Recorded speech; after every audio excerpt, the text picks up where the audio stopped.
And that was really the first, time broadly I was discovered for business talk. Prior to that, I had done an episode of Wine Library TV where I tasted wine with all these weird vegetables and fruits and cereal and candy. That made the front page of Dig and Slashdot and Metafilter, all those places where you could be discovered back then.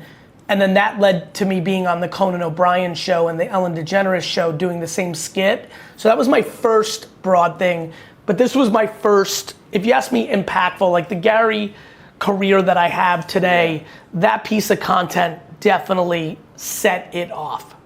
I got kind of a two-part follow-up on that. One of the things that you did amazingly well is you went from this, like, you were doing content around wine, you had a family business around wine, and you expanded into business. Most people have a hard time going from one thing that they do well and kind of expanding it. I want to know, how the hell did you do that? I think there are a lot of people here who feel like they're stuck in where they're at.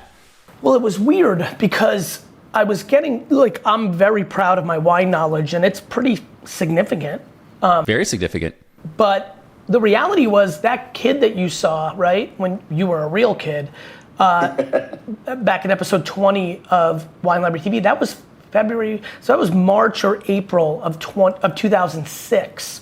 Yes. That was now 8 full years into me running the family business and 10 full years since I launched winelibrary.com, which transformed our family business. And 1990, 16 years since I worked pretty much every day, every weekend, every summer vacation, and then Monday through Friday when I was in school, I was reading the Wine Spectator and talking to my dad at night about the business.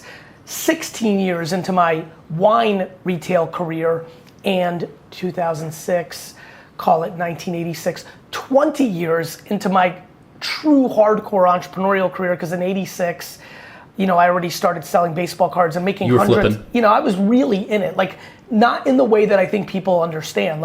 I was a bad student for a reason. I was basically running a business since I was in 6th grade. It's all I thought about, it's all I cared about. I'd go to school to sell cards, I'd come home and study cards, and then that switched to wine. And so what was ironic was I actually wasn't adding another thing. I just started communicating about the core thing I knew more than anything. I know much more about operations and entrepreneurship and marketing than I do about wine.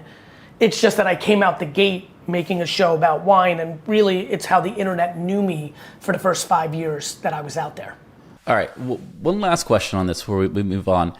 So really that big talk that you said was the thing that really propelled you, that was 25 plus years in the making of a culmination of a lot of experience. But how do you prepare and put something like that together? I think a lot of people see you and they're like, oh, he's just off the cuff. He just has all these ideas on the spot. I don't think that's necessarily true. But Kip, I got a weird one for you, brother. Yeah. It's a complicated answer. I don't prep for anything. Not even for Wine Library business meeting, VaynerMedia business meetings. I am so deeply in my craft that it's just incredibly easy for me to talk. If I had to go give a talk on healthcare, I'd have to prep for 100 hours.